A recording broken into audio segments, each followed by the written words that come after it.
Obbligato a rimanere a casa dopo una condanna agli arresti domiciliari per reati contro il patrimonio, aveva messo in piedi una florida attività di spaccio per asporto direttamente dal proprio appartamento, dal quale dopo una visita a sorpresa delle forze dell'ordine è spuntato quasi 1 chilo di droga. I carabinieri hanno arrestato con l'accusa di detenzione ai fini di spaccio un 39enne residente a Campalto.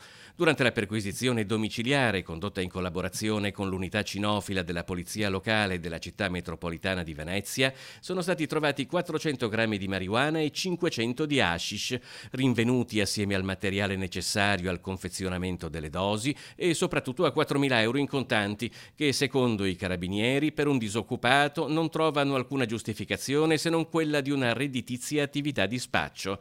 La perquisizione domiciliare era avvenuta a seguito del sospetto via vai di giovani attorno alla casa dell'arrestato notato dai carabinieri. Alcuni di questi giovani erano anche stati riconosciuti come assuntori di sostanze stupefacenti.